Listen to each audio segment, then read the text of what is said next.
Hello, Mr. Bates. Hello, how you doing? Okay. We can see you. Y'all ready to go? Still missing some council members.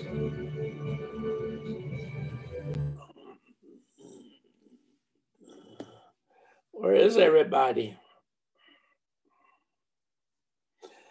I see staff, but I don't see, oh, there's Tom.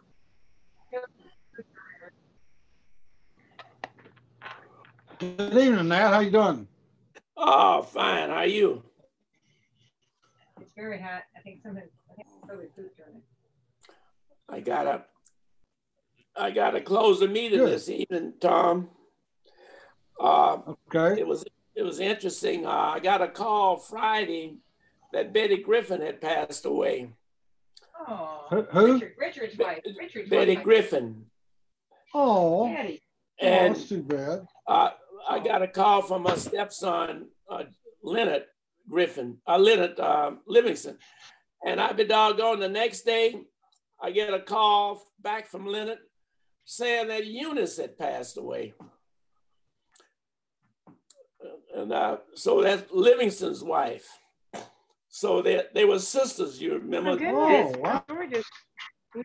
Yeah, Betty and Eunice was sisters. Married to Richard Griffin Livingston. Yeah, weren't they all Moultries? Yeah. Yeah. So anyway. Yeah, darling. Why don't you take that somewhere else? Do that, please. I got to start the meeting.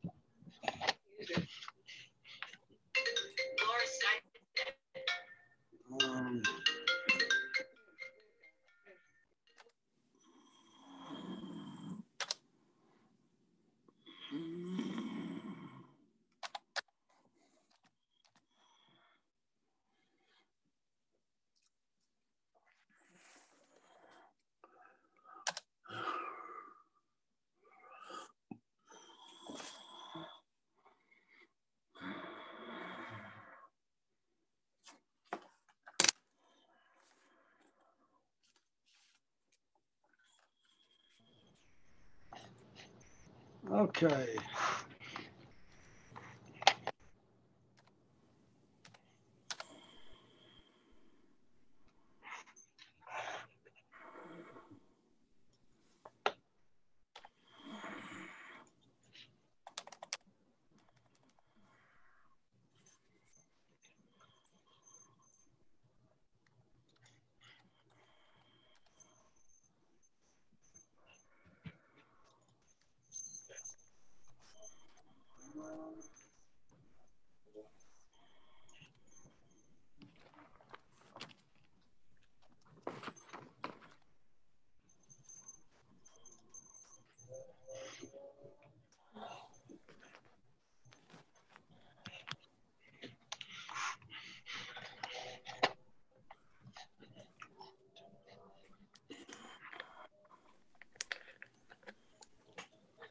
Okay, Madam Clerk, I see 1, 2, 3, 4, maybe 5 members, and I've got 459. So when it turns to 5 o'clock, when you're ready, let me know.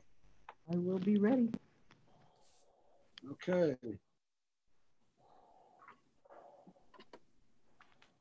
It is 5 o'clock. Okay, we will convene this meeting, and this is now the public session before closed session for public comment. Call the roll, please. Vice Mayor Bates. Present. Councilmember Choi. Here. Councilmember Johnson. Here. Councilmember Martinez. Absent. Councilmember Myrick. Here. Councilmember Willis. Absent. And Mayor Butt. Here. Okay, it is my understanding that the city manager would like to add an emergency item, and the item will be performance evaluation. The title will be city manager. Thank you. Okay, go ahead, city manager. Yes, Council, an urgent matter has arisen in the last 48 hours. So after the 72-hour agenda deadline, it is urgent. It does require immediate discussion, potentially the need to take action. It is for closed session and relates to my ability to be able to perform. So the City Council, to add this item to the closed session, needs to approve it by 2/3 vote. Okay, So well, moved, Mr. Mayor. Second. yeah, any questions for the city manager? Okay, is there a motion to add this to the agenda? We have a motion by Vice Mayor Bates and a second by Councilmember Johnson. And I'll Okay, call the roll, please. Vice Mayor Bates, Yes. Councilmember Choi, Yes. Councilmember Johnson, Yes. Councilmember Martinez is absent, Councilmember Myrick, Yes. Councilmember Willis is absent, and Yes. Councilmember Willis, okay, thank you. And Mayor Butt. Yes. Okay, the motion passes with Councilmember Martinez absent. Thank you.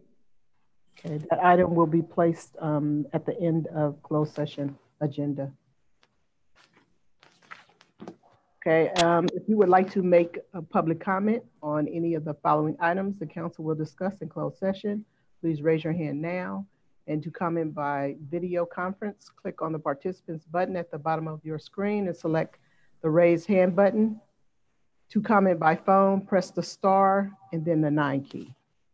The items the council will discuss during closed session include conference with legal counsel, anticipated litigation. There's one case. Conference with legal counsel, existing litigation. Yanez versus City of Richmond et al. Conference with labor negotiators. Agency representatives, Jack Hughes. Employee organizations, SEIU Local 1021 full-time unit. SEIU Local 1021 part-time unit. IFPTE Local 21 mid-level unit, management unit. IFPTE Local 21 executive management unit. Richmond Police Officers Association, RPOA, Richmond Police Management Association, RPMA, IAFF Local 188, Richmond Fire Management Association, RFMA. And the last item is performance evaluation, title City Manager. And Ursula, do we have any speakers? We don't have any speakers. You do not have any speakers? No, we do not. Okay, then we are now adjourned to closed session. I'll see you in the Shimada room.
Hey, Chris, is your audio working?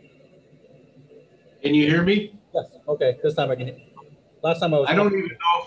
I may not even need to talk. What Lena has is on consent, but Okay. thank you though. No problem.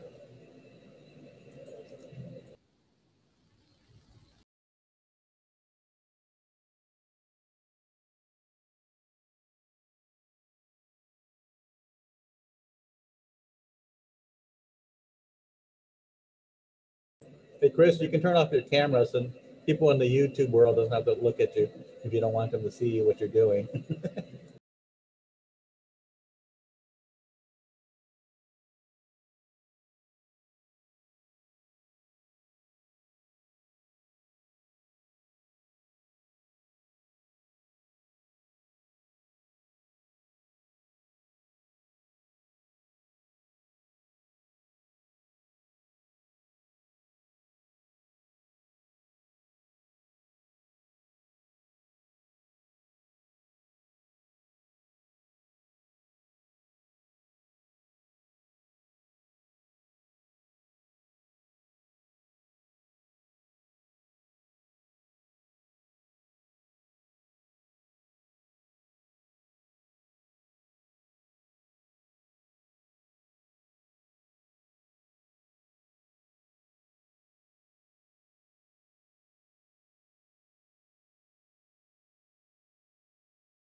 not gonna do it. Don't worry about it. Okay. Mr. Aiken?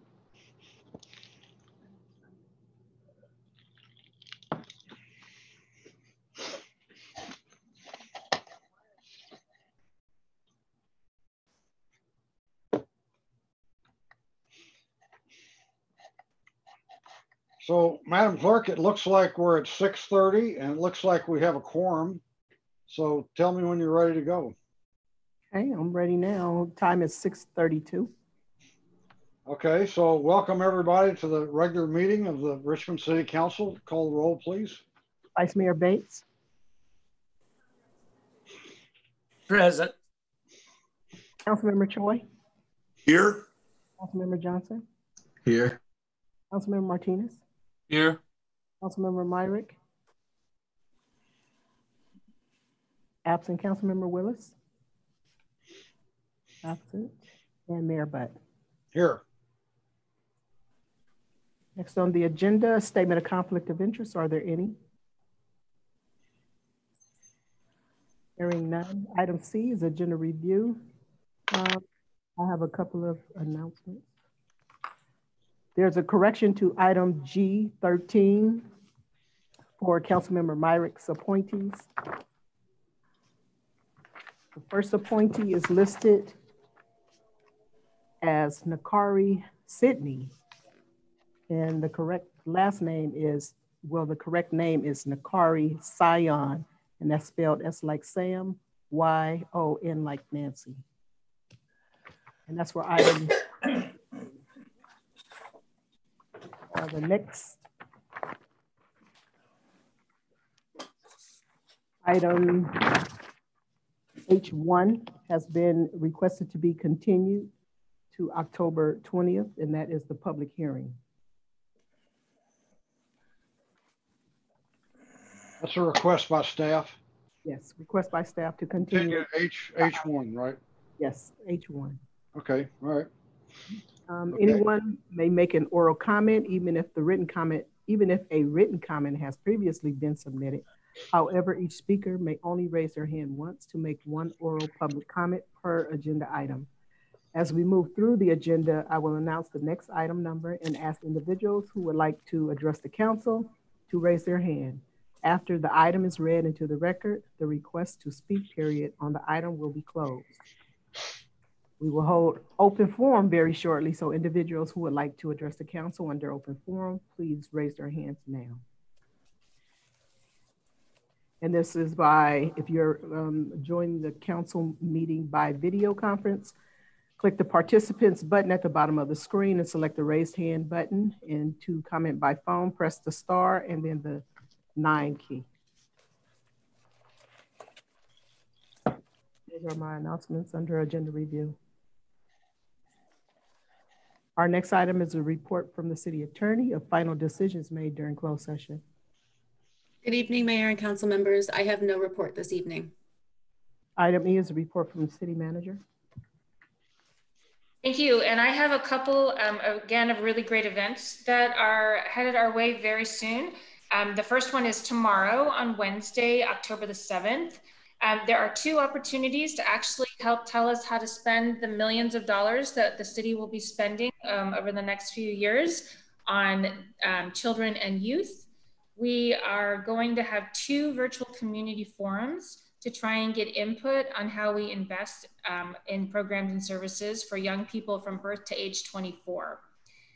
We are going to have these offered 2 different times tomorrow on the 7th, one at 10 a.m. and one at 5:30 p.m. And you can find more information at richmondyouth.org or by calling 510-620-6523. So please participate in that process. It will be very helpful.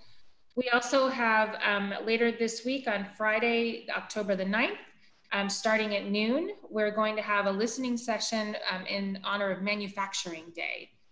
So we're collaborating with Richmond Main Street and a variety of other folks about how businesses are having both successes and hardships related to COVID-19. So again, that is this Friday at noon. You can find more information again on our website. And then the other one to highlight is a couple weeks away, but I know it's a community event. We're all missing our in-person community events, but we will be doing a virtual Spirit and Soul Festival. This is our 12th annual Spirit and Soul. That is happening Saturday, October the 17th, starting at 10:30 in the morning with all kinds of talented folks who are going to be participating. And you can register ahead of time, but you can also, we're going to be broadcasting it a variety of different ways. So please join us for that on the 17th. Thank you. Our next item is open forum, and hopefully everyone who wants to address the council has raised their hand for this. Okay. Each speaker. Mr. Mayor, did we do agenda review? Yes. On the CC calendar, I forgot to ask that you take off the appointments of the task force by the council for discussion. Okay. The mayor's recommendations. Okay. Okay. Okay, thank you. Okay, so under open forum, we have 2 speakers. Each speaker shall be allowed up to 2 minutes to address the council. And we're going to turn it over to Ursula to bring up the speakers. Yes, our first speaker is Mike Parker. Mike, hello, go ahead. Can you hear me all right? Yes. Yeah, thank you.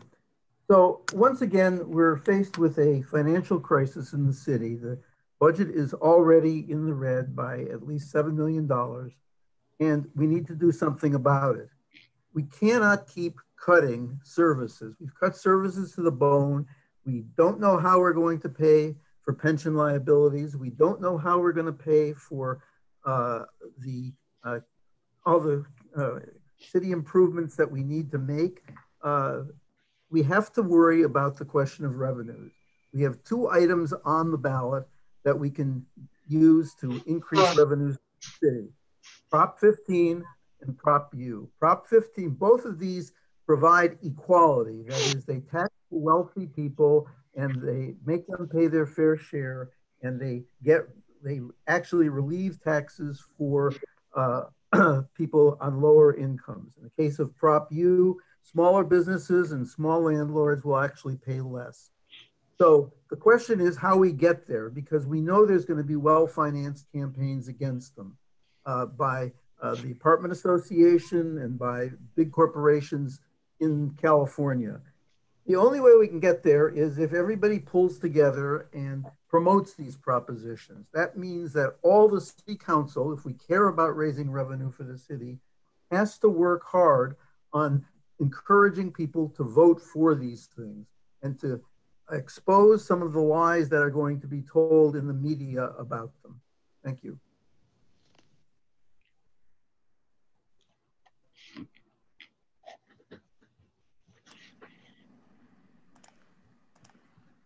Have one more. Randy? Hi, can you hear me? Yes, you can go ahead and start. Okay.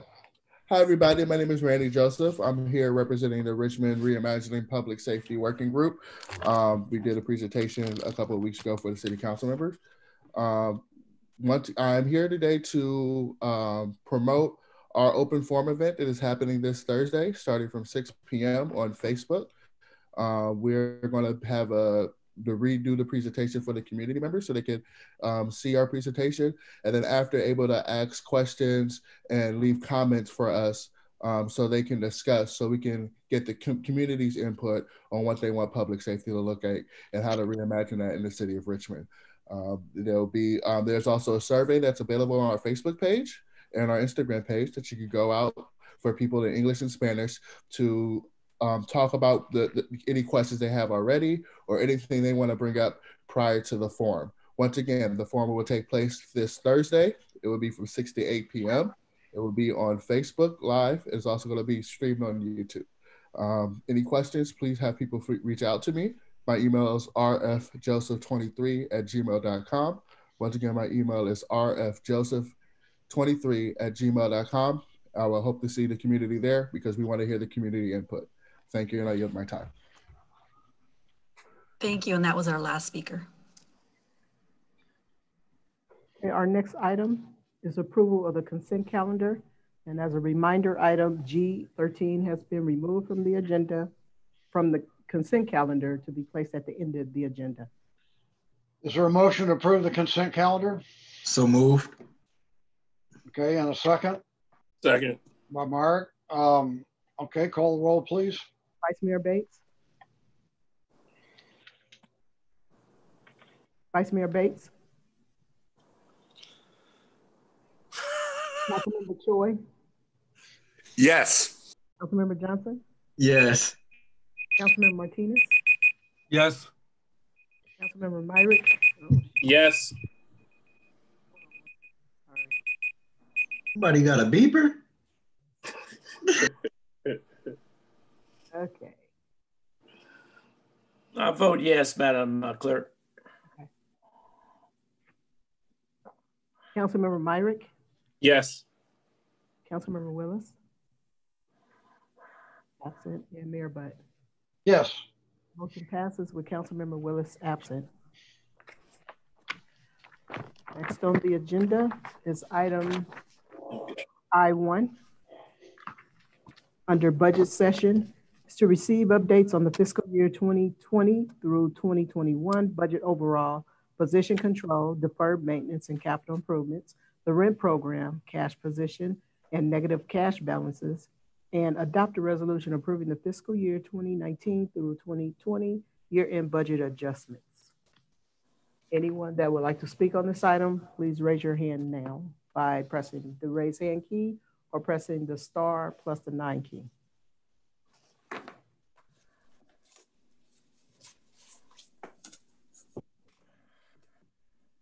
Okay, I guess we have a staff report.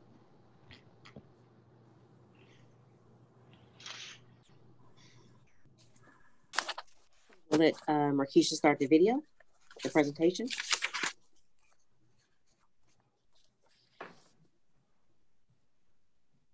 So good evening, this is Belinda Brown, and this evening we're going to give you a report on some budget updates, and we're requesting an adoption that council adopt our resolution regarding our fiscal year 19-20 year-end budget adjustments. So this evening we're going to discuss updates for this current fiscal year 2021. We're going to talk a little bit about deferred maintenance and capital improvements, the rent program cash position, where we stand with our negative cash balances, and then we're going to review 19-20 year-end budget adjustments. So our goals remain the same. Our goal is to, over the next couple of years, is to create and have a structurally balanced budget, to preserve our services to the extent possible, to continue to consider the impacts of COVID-19 on our services, to minimize staff reductions, and to increase our cash reserves to the policy level of 15%, while also helping to maintain our bond ratings. So as an overview for this current fiscal year, our current deficit stands at $6 million. At budget adoption, we had a $3 million placeholder for accommodations, so we're still working through that. Our deficit was increased by $2 million due to the unfunded liability portion of CalPERS being underfunded once the removal of the 58 positions. And just to reiterate a little bit more, our CalPERS payment is broken into two parts. The first part has to do with the number of employees that are actually working and on staff at the city. There's a percentage tied to that. There's a certain percentage we have to pay per employee. There's also an unfunded liability piece that doesn't have anything to do with the number of employees, but is a flat dollar amount that we must pay. In order to spread the cost, what we normally do is we attach a portion of the unfunded liability to all of the positions, including vacancies, so that the budget amount is included. However, during the budget process, because we eliminated 58 positions, when those positions were removed, it also removed the funding that we budgeted for the unfunded liability. So that's why we have the $2 million increase there. And then also we have $1 million that we're going to give for a subsidy for the Housing Authority to make their budget whole. For deferred maintenance and capital improvements, For the last few years, we have not budgeted for deferred maintenance. This cost increases the structural budget deficit. The longer the deferral, the more costly to replace or maintain. The goal going forward, starting with next year's budget, is we have to start budgeting or funding and addressing some of the annual costs. Some of the unfunded priority projects that we have include the fire station, gender-specific restrooms. There was money last year, I believe, for design, but to actually do the remodel, we need an additional, I believe, $500,000 for that. So that's unfunded. We have some facility roof replacements. The main library has several improvements. And then we also have cost work improvements. So now moving on to the Richmond program, cash position. The rent program is considered a special revenue fund, and they're expected to be self-sustaining, which means their expenditures should match, their revenues should either match expenditures or exceed. As of June 30th, their cash reserve balance was $500,000. The cash reserve balance as of August 31st is 1.1 million. So they are not reliant on the general fund for support. To date, they have received, as of August, they have received 933,000 of their expected revenues, while the expenditures are at 322. So they're in a very good position.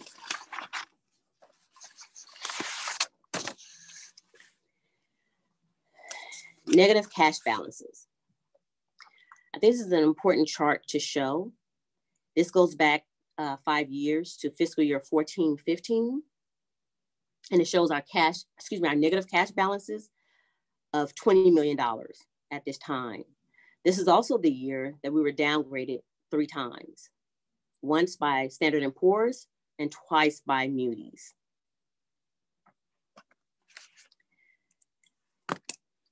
The negative cash is a liability, and it draws on our cash reserves, and it also impacts the credit rating. So even though you show these funds that had a negative cash balance of 20 million, once the money is spent, and someone has to cover it. So that means there's other funds that have cash that are covering these negative funds until they're made whole. So to date, as of June 30th, the number has moved from 20 million to 6.6 million. Next slide, Markeisha. So as you can see, we've come a long way with the council's support and due diligence in making sure that if we have surpluses, that we're also addressing part of the negative cash balances to bring those numbers back into alignment.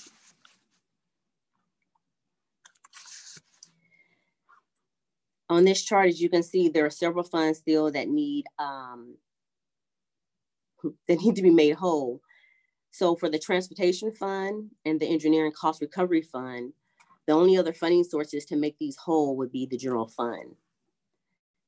The other items that we have here should be made whole on their own through multiple streams. One, for code enforcement cost recovery, there's an accounts receivable there, meaning we're expecting a collection to come in through our property taxes to get that refunded. For stormwater, the revenues are steady coming in, and we're actually budgeting less expenditures to help cover the negative that we have here. And for the housing department, there is a few sales of properties that we're still waiting on to hopefully make this fund whole.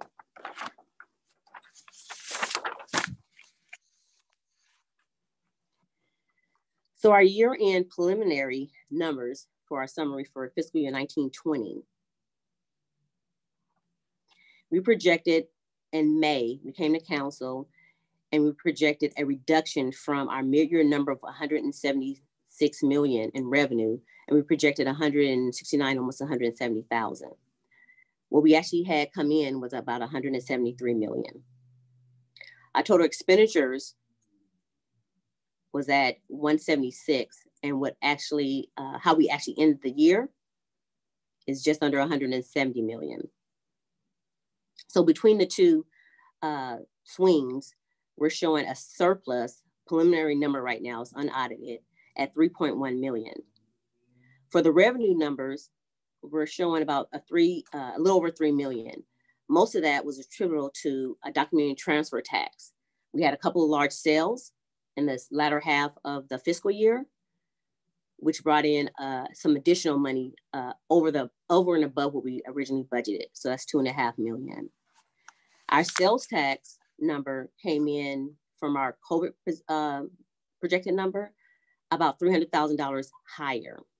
However, $250,000 was attributable to a state's correction of an allocation. So that was actually unexpected, but through an audit, they discovered that they owed the city an additional $250,000. And for the expenditures, most of the savings were achieved through vacancies that we had in last year, and also less departmental spending due to COVID.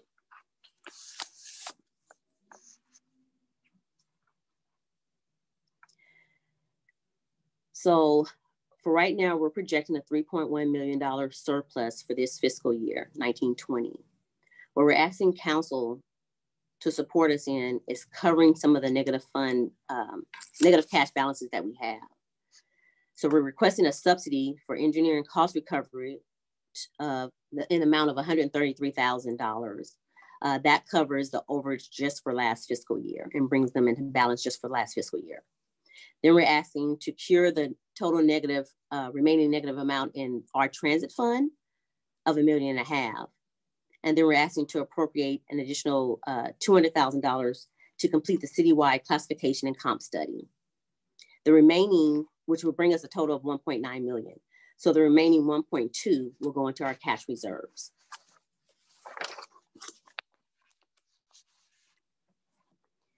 So our current cash reserve balance is $19.5 million, or it represents 12% of total expenditures. And you add in the year-end surplus of 3.1 gives us a year-end cash reserve balance of 22.6.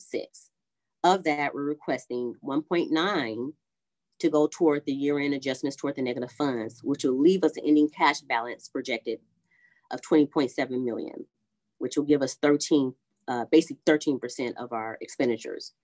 And also please note that of the 20.7 million, we have already, through this current year's adoption, we've already allocated $885,000 from reserve to help cover the current year's budget.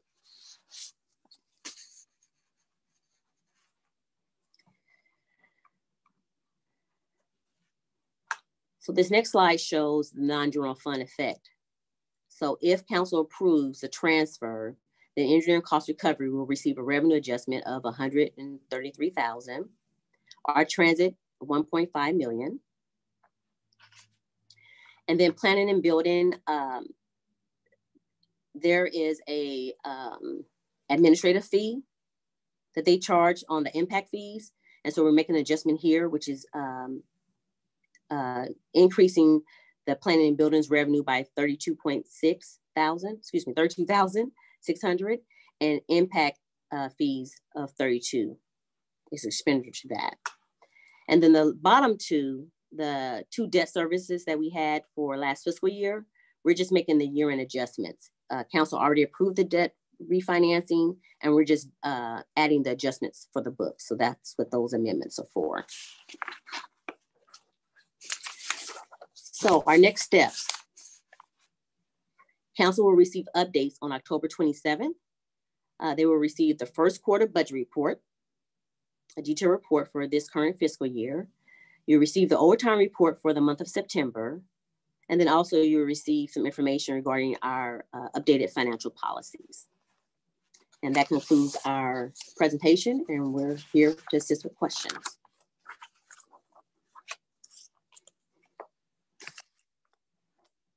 Markeisha, can you remove the presentation?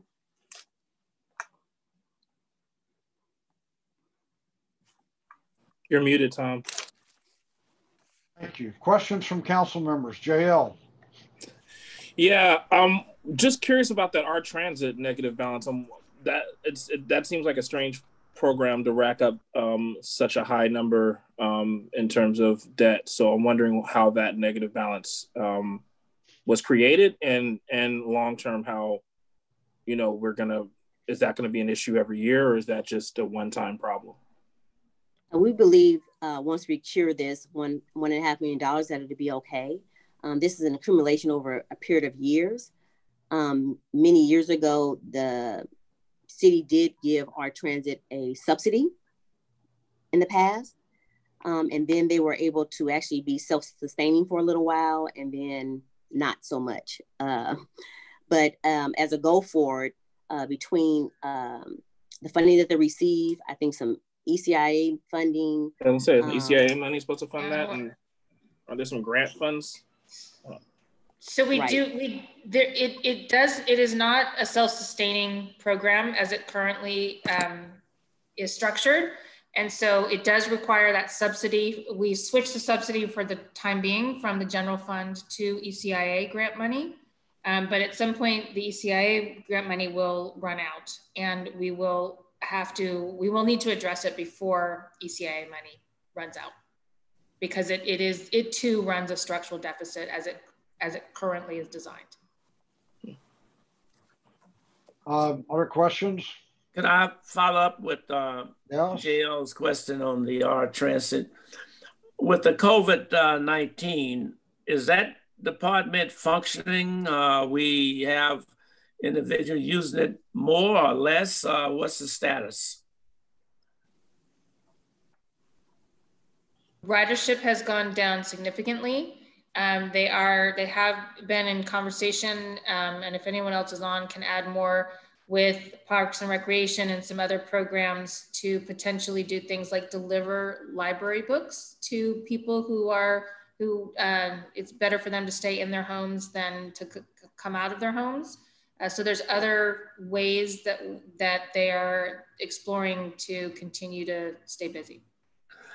Well, if you're going to makeshift jobs for individuals who are no longer functioning as they should, that's a very poor use of public funds. At some point, you're going to have to look at this department, from my observation, in terms of what employees are productively needed to do the job. And if they're not productively needed, then we need to do furloughs or something. You can't continue to fund a program without it being serviceable to the community. Yeah, we will continue to review our services and our service levels, all of them, as part of the budget process. And we know folks are working hard in the meantime. Because this COVID, it looks like it's going to be here for another year. And we're going to continue to pay without service being rendered. Somewhere, something is wrong. Okay, thank you. Other questions? I had one. So the big picture here are the recommended action is to adopt a resolution approving the fiscal year 2019-20 year-end budget adjustment. So that has to do with allocating last fiscal year surplus to these cash imbalances, correct? Yes. So it's got nothing to do with our current projected $6 million budget for this fiscal year, right? That's correct. Okay, thank you. Other questions from people? Do we have any public speakers? We do not have any public speakers. Well, in that case, I think we're ready for a motion. I'll move approval. Second. Motion by Mark, second by Johnson. By Johnson. Roll call vote, please, Madam Clerk. Vice Mayor Bates. Yes. Councilmember Choi. Yes. Councilmember Johnson. Yes. Councilmember Martinez. Yes. Councilmember Myrick. Yes. Councilmember Willis. Absent, and Mayor Butt. Yes. Motion passes. Councilmember Willis absent. Okay, next item. Next item is item J1. Individuals that would like to speak under this item, please raise your hand by pressing the raise hand button or the *9 key if you're joining us by phone. J1 is to receive a presentation from the fire department regarding wildfire prevention and preparedness in the city's very high fire hazard severity zones.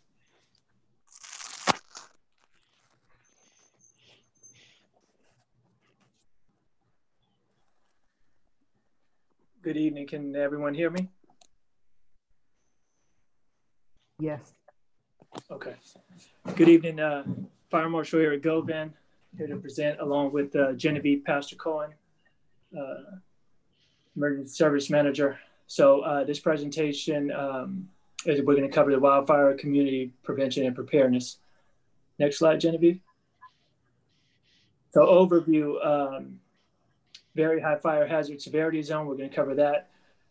Discuss community wildfire protection plan, CWPP, review defensible space and fuel reduction, vegetation management program, potential for evacuation, educational and preparedness resources for the community, including the city's wildfire preparedness and evacuation guide.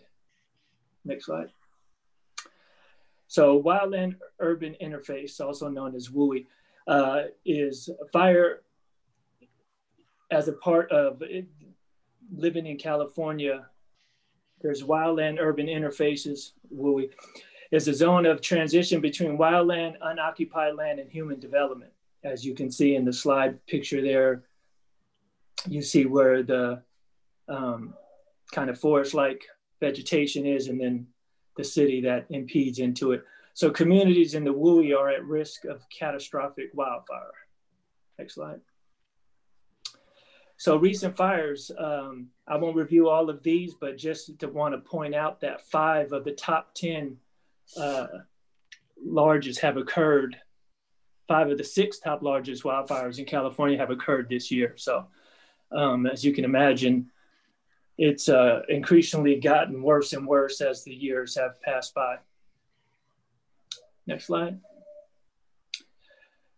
So fire history in Contra Costa, Alameda counties, you can see the little square kind of identifies the historical view of that. You know, as a city, we don't have a large fire history of that. But as you can imagine, in other parts of Contra Costa County, Alameda County, we have not large, but substantial fires. And then of course, dating back to the Oakland Hills fire. Next slide. So very high fire hazard severity zones, they're geographic areas designated by Government Code Section 51178, which basically just, you know, the state identifies what is considered very high fire. And it's done by vegetation, topography, weather, and structure density increase, which increases the possibility of wildland conflagration fires. Next slide. So as you can see in this is a CAL FIRE statewide area. The very high is what's in that pink reddish area. And then the high is in the orange. And then the moderate, we have some smaller outliers of yellow. So that's when they're also referred to as FRAP maps, Federal Response Area. So those are in the process of being updated this year as well, but ours won't necessarily change. Next slide. So as you can see from the next slide, these other local designations were done by one of my predecessors, so which includes Point Richmond and Point Pinot Regional Shoreline Park. Next slide. So the Community Wildfire Protection Plan, when I first became the fire marshal, this was one of the items that, speaking to some of my counterparts within the area and the region, they highly advised that this would be the first step that I should take, because what this does, once you establish this, is it opens up your grant receivership, because most federal and state grants require this to be completed before you can even apply for some of these. So that's what we did. It provides an analysis of wildfire hazards and risk in the wildland urban interface in the city and adjacent unincorporated areas. The plan is in the appendix to the Contra Costa CWPP. Initially, prior to doing ours, we weren't even included in the counties, but we kind of hit it at the perfect time from the perspective of creating our own, in addition to getting the county to include us in the updated version. So that all happened this year. Next slide. So Richmond Fire Vegetation Management Program, the next step of this process for me is to update our resolution, which is 192.95, which provides the current standards. And in my division, the Fire Prevention Division, we try to educate homeowners in the very high fire hazard severity zone on the defensible space requirements, coordinate visual inspections of all properties within the very high fire. There's over 4,000 properties, and that number is going to grow because through the last 2-year process, we've identified quite a bit of other properties that weren't even being identified. And we also follow up on residents' complaints as well. Next slide. So preparedness and prevention, what can residents do? First off, you want to start with defensible space around their home. You want to choose fire-resistant landscaping, which is also called hardening your home. And then you also want to be ready, which is a program, it's a nationally program. It's called Ready, Set, Go. It is being ready and having your stuff set. And then when it's time to go, it's time to go. And then we also want you to sign up for alerts, monitor weather condition, and then have that plan for evacuation. And I can't stress enough is when it's time to go, it's time to go. I've been watching the news of the recent fires, and I'm still hearing property owners who live within these areas who are taking up to an hour and a half to get their home in order to even evacuate. And when you're doing it at that late in the game, it's too late. So I implore anyone who's listening to this is to get your go bags and items together. In our preparedness and evacuation guide, there's a lot of information that you can use, checklist and itemized things that you should have in your to-go bags. Next slide. So defensible space, there's the two most important are that 0 to 30 feet. You want to keep everything lean, clean, and green. And then that second zone goes out from 30 feet all the way to 100 feet. Now I understand, and residents usually let me know like, well, my parcel doesn't even reach 100 feet. And I get that, but you got to understand this is coming from the state, and there are parcels that go beyond 100 feet. So they kind of just make it part of the process. So you just go to the end of your property line. So that's kind of what the zone from the state law requires. Next slide. Again, home hardening. So be ember aware. What are embers? They're little fire brands that start from various pine cones, branch, tree barks, and then when larger fires get into the crown of the trees, those fire brands are able to travel up to 10 miles depending on weather conditions. So you have to be mindful of that as well. So how do you do that? You box in your eaves, you clear stuff around your home, any vegetation that is around your home or near windows those embers can collect and get fires and start these other smaller fires around your home is what you need to be mindful of and take care of. So go ahead, next slide. Again, this is the Be Ready, Set, Go program. Make sure you prepare early, register for alerts, create family plan, family disaster plans, assemble a go kit, home hardening, which I just reviewed, and then review our wildfire preparedness and evacuation guide. Again, it has some great information in there.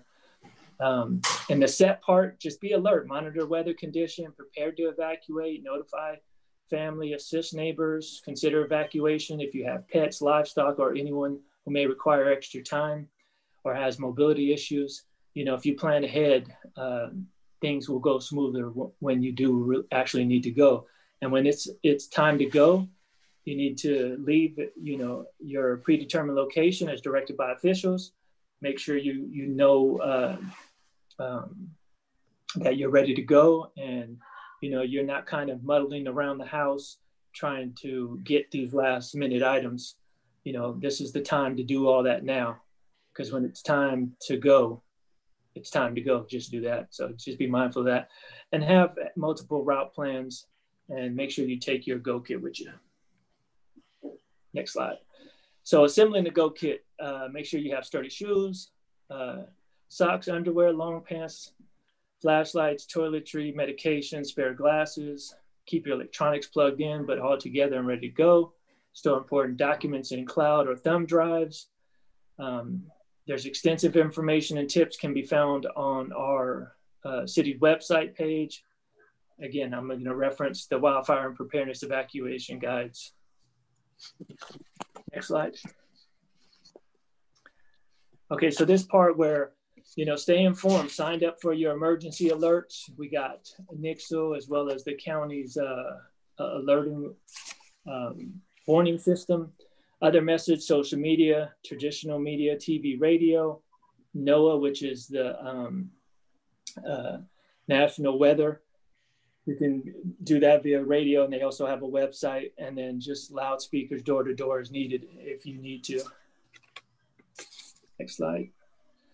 And then monitor conditions. You got the National Weather Service that you can reference. Be mindful, as most of you probably have heard the last couple of weeks, the red flag warnings. It's the highest alert. It's when weather is extreme, within 24 hours, and that recently just got extended. So you just got to be mindful of that and use extreme caution, because even a small spark can result in a major fire. Next slide. So this is where I will pass it off to Genevieve. Okay. Good evening. Thank you, Eric. Moving on. Eric had spoken about developing a plan, making sure you have your plan, and these are the different components of it to create your wildfire action plan. And he spoke about some of that with regards to Ready, Set, Go. And then also, if a situation happens in your immediate area, hopefully you have made plans with your family to meet somewhere else where it's safe. And third, to practice your evacuation plan. Eric just mentioned that practice different ways to get to exit your area, exit your neighborhood, so that you just never know. And then also your communication plan. Again, how are you going to contact your family members and friends to let them know that you're okay? One person had just said that with your cell phone, change your voicemail message, letting them know so that when anybody calls in, they'll hear that you're okay. But when it comes to evacuation readiness tips, I just posted this a weekend ago because we had a red flag warning, and we posted these bullet points right here. Basically, when it's time to go, you want to take one vehicle, and you want to make sure that your tank is full, at least 3/4 full, and you want to park your vehicle in your driveway, not in your garage, because what we saw in the previous fires from a couple of years ago, people left their car in their garage and the electricity went out. So they struggled to get that garage gate open. So leave it when there's a red flag warning, park your car in your driveway facing out. And if you don't have a driveway, park your car in the direction that you'll be leaving. And also keep your keys in your pocket on red flag warning days. And also you want to, if depending upon what time of day it is, predesignate a family location and follow the directions of the different authorities, because you'll be hearing instructions from through our social media, through NIXL, through the radio, but also before you leave, and even before a fire occurs, getting to know your neighbors, because there are neighbors around you who may need help because they physically are not able to mobilize as quickly. Get to know who they are so that when this situation occurs where you may likely need to leave, you could pick them up and get to know your neighbors early so that you develop a friendship, so that you can, when the red flag warning comes and if you have to leave, you'll have that relationship established. And then also, when it comes to the potential evacuation, what would happen is, depending upon the size of the event, if it's a whole neighborhood, we would likely activate the Emergency Operations Center, mainly because we'll be needing to coordinate resources to the field with regards to what police may need, what fire may need, what public works would need, but also what our community will need. So we would put into action our evacuation plan, which is to not only work at traffic flow and traffic control, but also looking at areas of refuge for people to go to take a deep breath and get information about what to do next. And that'll give us time to further activate our plan and open up shelters. And moving on to the next slide, we do have an evacuation planning working group. So essentially it's comprised of several of our managers in fire, police, public works, community services, IT, transportation, and also and then also we have community partners, agency partners. And so here with this group, we look at our plan and we look at the resources that we need, and we identify where we need to supplement our resources. And then also we make sure that we walk through the plan. As a matter of fact, we just did this. I did an EOC exercise talk-through exercise a week or so ago. And we actually walked through a situation so that we could talk about some of the intricacies that the field needs to know, as well as what we have to start having in place as an EOC.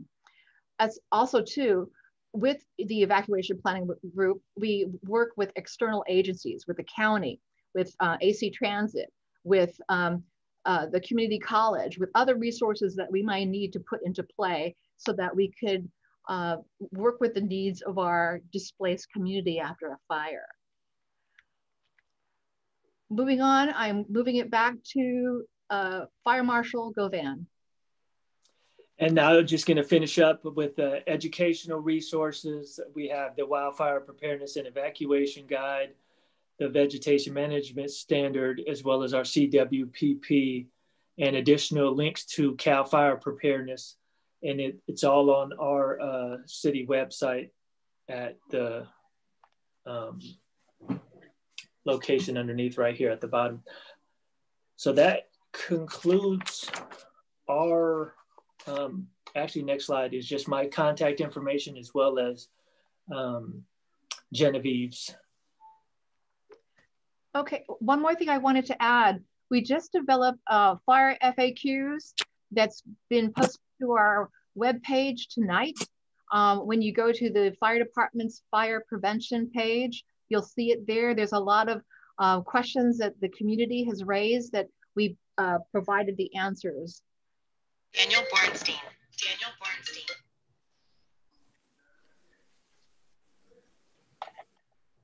Back to you. Yeah, with that, that concludes, I believe the last slide just had our contact information, Genevieve. There we go. So, you know, that's my office number and my email address. Residents have, I spent a good time today talking to some residents as well. I'm available to answer any questions. The frequently asked questions that Genevieve mentioned is a great resource for people. I tend to get asked similar questions throughout. So if they could visit our website to get some of those questions answered. And if they're not answered on there, you know, hey, feel free to shoot me an email. And hopefully I can get the resident what they're looking for. Okay, thank you. Questions from council members? Can you, yes, can you take the PowerPoint down so I can see everybody? Go ahead, Councilmember Johnson. Yes, I really appreciate the presentation, and I, you know, it actually came about as I had a virtual meeting with the residents of East Richmond, and I was, I just had a few questions. You mentioned the evacuation planning working group, And I was just wondering if they were also working on an evacuation route in the very high fire hazard severity zones. Yes, Council Member Johnson. Yes, we have sat down with police and fire, and yes, we have evacuation routes. Perfect. And then another question that I had was about Wildcat Canyon. There was a concern about coordinating with the East Bay Regional Parks District to make sure that fuel reduction and fire prevention was being done there, as well as with the county, because we all know our high fire areas are very close to theirs, and so there was some questions around that as well. I just wonder if you can provide some insight. Yeah, well, with the county, they have their own standards, but I have mirrored their standards so that residents who, live across the street from each other are in the county and others are in ours. So to cause less confusion, what I've done is try to model what they do so that residents, as they share information, they're having to comply with very similar, if not the exact requirements. So that's what I've done.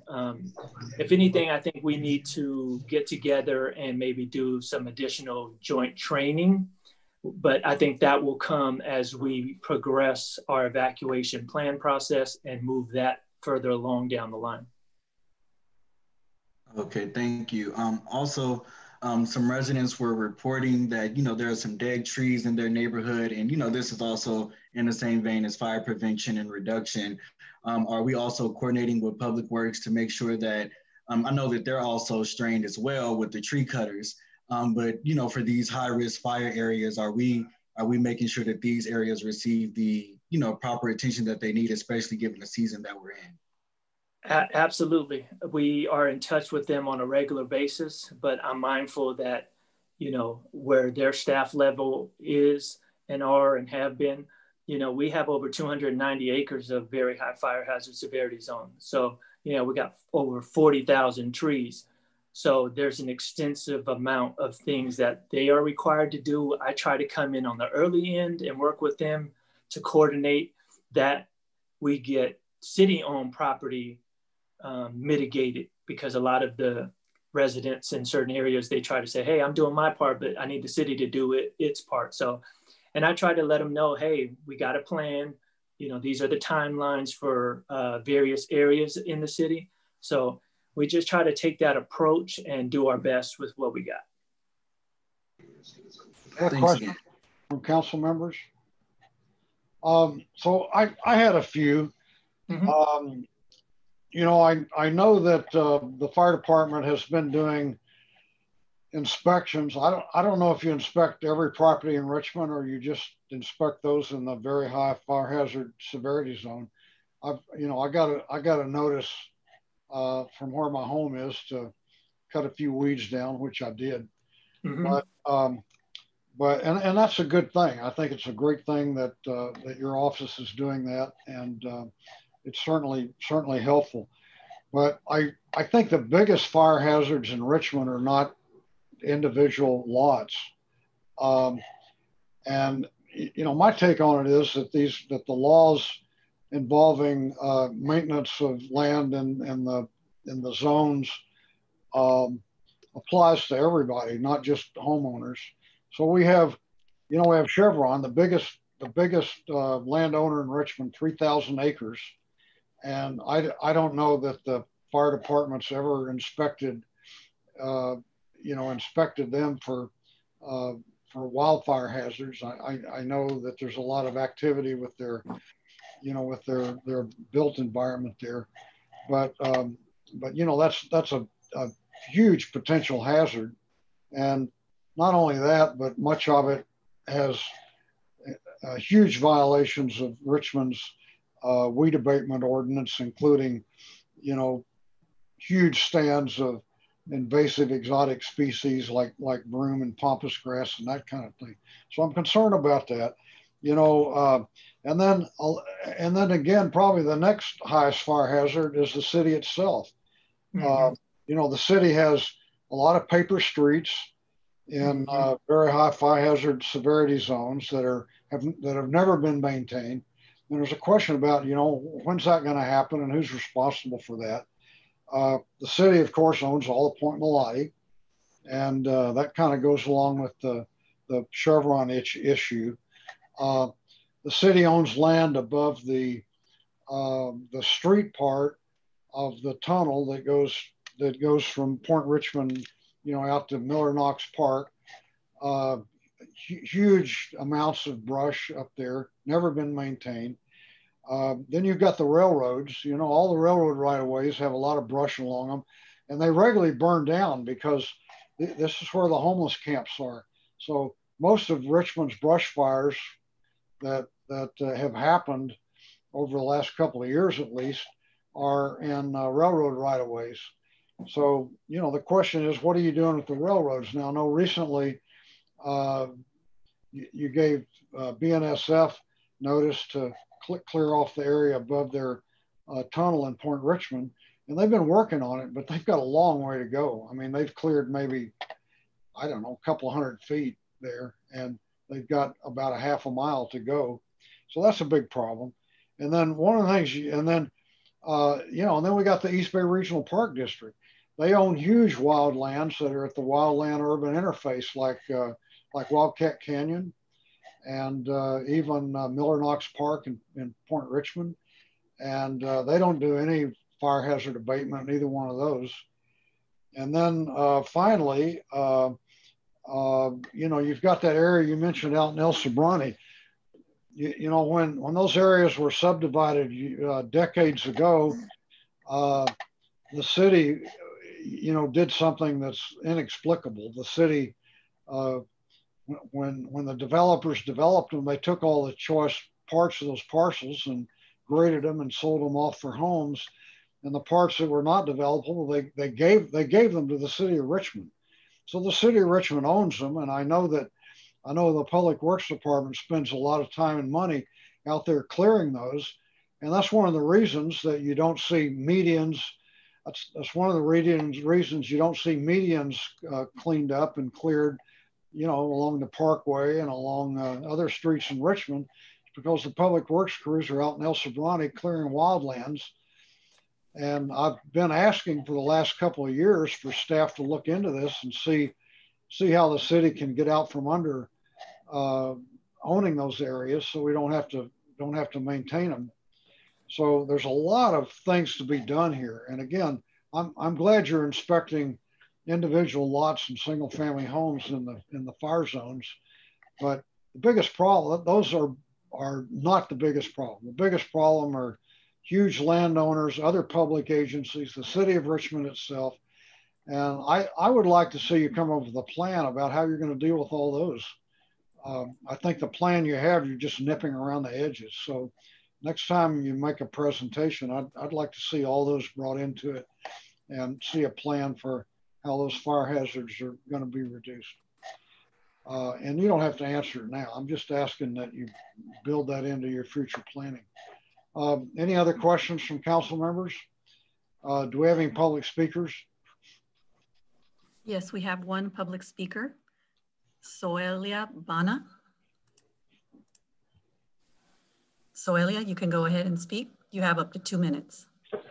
Yes, thank you very much, Fire Marshal Govan and Ms. Genevieve Pastor Cohen, Mayor Butt, and City Council members. I live in a very high fire hazard severity zone area. We've been in touch with the fire department. They've been graciously helping us, informing us.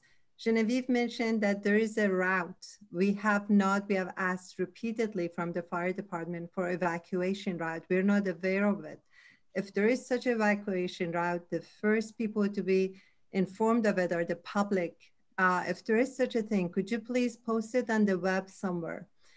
I also would like to ask the City Council and the Mayor to please consider creating a commission that would be the liaison between the public and the fire department to have closer contact, make proposals, and have the public oversight of what's going on. All the suggestions and comments you provided the mayor are excellent, but really we do need an emergency preparedness commission or public safety commission. I strongly hope you consider it. Also, we do need an ordinance for banning flammable, highly flammable vegetation. Other cities have done it, have considered it, like San Rafael or in the other places. We can adopt such an ordinance. We'll be happy to help you, we the citizens.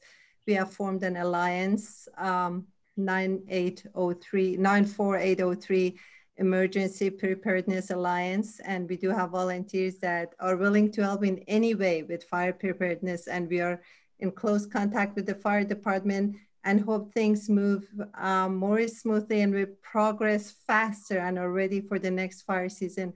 But please do consider forming a commission on emergency preparedness. Thank you for your time. I'm on Zoom, baby. Thank you, and that was our only speaker. Okay, this is not an action item, and if there are no other questions or comments from council members, we will move to the next item. Madam Clerk, J2. Yes, the next item is item J2. I think I have one comment. No, okay, item J2 to authorize staff to seek reinstatement of board membership on the Oakland Airport Community Noise Management Forum.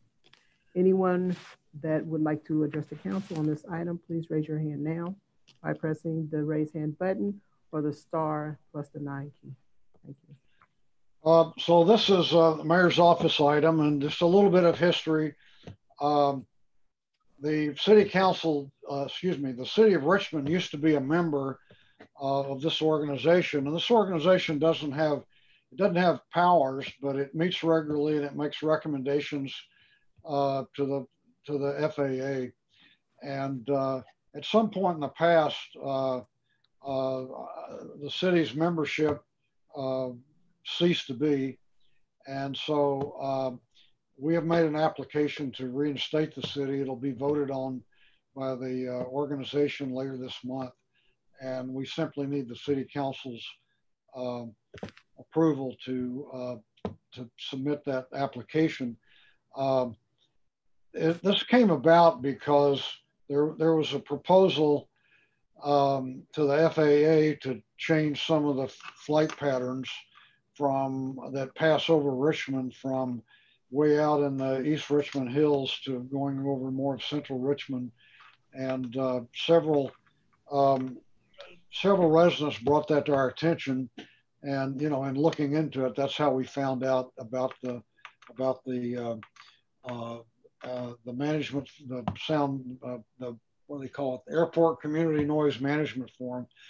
And if we're accepted, then we will get to appoint one city official and one resident to serve on it. And it'll give us, again, it won't give us a lot of power, but it'll give us a voice in these regional issues involving airport noise. So anybody have any questions? I don't see any. Councilmember Bates? Yeah, I think it's an excellent idea. I think several of us have received communication from my constituency, and I think we're wondering why is it all of a sudden they want to change the pattern after years and years with the current pattern, and to fly directly over parts of Richmond is, I think, unacceptable to our community. So I wholeheartedly support the recommendation. Do we have any speakers, Madam Clerk? No, we do not have any speakers, but we did receive a comment by 1 o'clock in support of this item. Okay, thank you. In that case, I would solicit a motion. I so move. Second. Okay, a motion, a second. Call the roll, please, Madam Clerk. Vice Mayor Bates? Yes. Councilmember Choi? Yes. Councilmember Johnson? Councilmember Johnson? Councilmember Martinez? Yes. Councilmember Myrick? Yes. Councilmember Willis is absent. Councilmember Johnson? Don't worry about it. And Mayor Butt? Yes. The motion passed. Council members Johnson and Willis absent. So now we're back to item G13, right? Yes. Okay. Item 13 is to approve the appointments of the following nominees to the Reimagining Public Safety Task Force by appointments by Mayor Butt, Joey Schlimmer, James Lee, David Tucker, by Vice Mayor Bates, Don Gosney, Ben Terriot, Linda Jackson, Whitmore, Councilmember Choi, Tania Pulido, Kristen Killian Lobos, Marcus Injasing, by Councilmember Johnson III, DeWanda Joseph, Armand Lee, Randy Joseph, by Councilmember Martinez, Demnisha Walker, BK Williams, and Andrea Soto, Councilmember Myrick, Dakari Sion, Deborah Small, Jasmine Fry, and Councilmember Willis, Laura Mango, Louis Chacon, and Shirley Leslie. Anyone wishing to speak on this item, please raise your hand. Yeah. Councilor Bates, you took this off. You want to? Yeah, I request it be removed for two reasons. One is I think the public deserve an opportunity to know who have been appointed to the task force. Secondary, we did not include the addresses of the individuals that have been appointed. And my concern is that hopefully they are overwhelmingly the majority from the city of Richmond residents. So I think that each appointee need to provide information to the clerk, whether they are Richmond residents appointees or not. Other than that, I support the appointments. Any other questions or comments? Vice Mayor Bates, you know, that was not a requirement that the city council set up when they, you know, when they directed this task force be formed. I think that, you know, they could direct that now if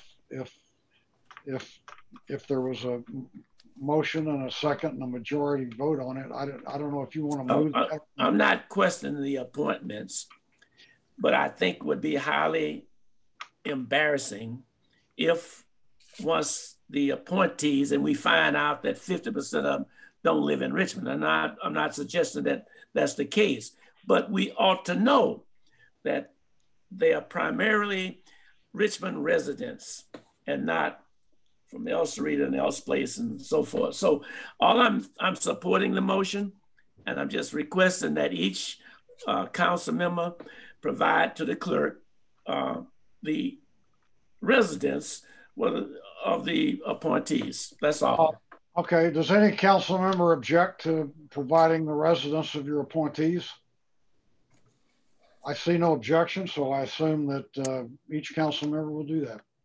Thank you. Okay, so we have, was that a motion by you, Vice Mayor Bates? I move. We have two speakers. Okay, I'm sorry. Yeah, bring the speakers, please. Yes, our first speaker is Randy Joseph. Randy, you may go ahead and begin. Hi, I wanted to speak on what Nat Bates just said, and part of the issue is that if looking at the list, most of the people are from Richmond, and there was no requirement that they had to be a resident of Richmond. I thought it was more required to make sure that they lived in Richmond or supported it, groups that worked out of Richmond. So to now ask for Richmond residents when he could have asked about this 2 weeks ago and to bring it up now makes absolutely no sense, because it only prolongates the process of having this done. This was supposed to be done back in September, and now we're in October, and now we're asking for another step before we get to the process of getting people to getting the work done. And this, I feel like this is just a time suck to make things prolong and to take longer. We followed the mayor's people followed the mayor's directions. We gave suggestions to people that were all around Richmond. I gave them from the mayor on down. I emailed Nat Bates to talk to him. He never replied to email me back. We went out there to make sure we told people who were in Richmond, who work for residents in Richmond, to make sure to be a part of this task force to reimagine how public safety is in this city. To delay this even more makes absolutely no sense to me, and it further pushes the buck down the road. And residents are tired of this. Residents want action, and they want actual and work to be done, and we need to do that now. The process has been done. This could have been axed 2 weeks ago. Why wait until today to come this up? Makes absolutely no sense. I yield my time. Our next speaker is Mike Parker. Mike, you can go ahead and speak. Thank you. I just wanted to second what Randy said. The issue, first of all, I want to thank the mayor and the council for moving this along as quickly as they have. This is actually unusual speed. And it's good to get started because people in the community want to see some actual changes made. The surveys that we've done show that less than a majority of the population have confidence in the police. We need to reestablish confidence in the police. And the only way to do that is to start talking about how we can do policing and public safety in a way that the community supports. That's the purpose of this commission. And so I urge us not to get on any detours, but to keep moving ahead as quickly as possible. Thank you. And that was our last speaker. Okay, Mr. Mayor. now we had a motion by Vice Mayor Bates and a second by whom? Well, I wasn't clear If about nobody that else. motion because it seemed like it was asking about another aspect. I just want to just do this cleanly. Can we just make a motion to approve the appointments? That's what it was. Vice Mayor Okay, Bates, it was a clean motion to approve it. That's what I Okay. thought it was, yeah. Okay, that's fine. I'll second that. All right, call the You roll. saw my second, Junior? Oh, you already seconded. That's fine. Okay. Oh, I'm sorry. I'm just messing with you. You got it. Okay, who's the seconder? Johnson. JL. Come on. Motion I'll by take it. Vice Mayor Bates and a second by Councilmember Johnson. Vice Mayor Bates, Yes. Councilmember Choi, Yes. Councilmember Johnson, Yes. Councilmember Martinez, Yes. Councilmember Myrick, Yes. Councilmember Willis is absent, and Mayor Butt. Yes. Motion passes with Councilmember Willis absent. That brings us to item K, reports of officers, referrals to staff, and general reports, including AB 1234 reports. Anybody have a report? Anybody have anything? I have a request for adjournment, Mr. Mayor, when it's time. Go ahead. Oh, Now would be the time. Okay, well, a very sad occasion for the city of Richmond in the sense that we lost three very outstanding Richmond personalities. First was Willie Hayward. Willie, some of you may recall, was the public works director. A fantastic individual, was served in the military, and then he came to work for the city and elevated himself to the public works director's position. And he had a famous saying: whenever you ask him to do something, he would say, "Consider it done." And quite humorous, but we lost him. And then I got a call from Leonard Livingston, who was the son of former Mayor George Livingston, indicating that his auntie, Betty Livingston, not Betty Livingston, but Betty Griffin, who was the wife of our council member Richard Griffin, passed away, I think, on a Friday after a long illness. And a phone call came back the next day indicating that her sister, who was Eunice Livingston, who was the wife of our first African-American elected Black mayor, George Livingston. So within 2 days, both of these sisters passed away. And both of them had made a significant contribution to the city of Richmond with our husband, who were both elected officials for several years. So our condolences go out to both the Willie Hayward family, the Betty Griffin family, and the Grace Livingston family. So thank you very much. I had an opportunity to know all three of them on a very personal basis, and it's sorely going to be missed. So thank you, Mr. Mayor. Thank you, Vice Mayor, for bringing that to our attention. That is certainly a loss. Anyone else? At this point, I'm inclined to adjourn the meeting unless anybody has anything else. So we are going once, we're going twice, and what? Yeah, sorry. I attended a GARE workshop on implicit bias, and several other city council members attended, I believe. But a lot of Richmond staff was there, and we discussed implicit bias and how it affects individual, institutional, and systematic racism. And we discussed how we as employees can root out that racism in the way that we do our work. So it was a very good meeting. Okay, anyone else? All right, thank you very much. With that, we are adjourned. Enjoy the rest of your evening.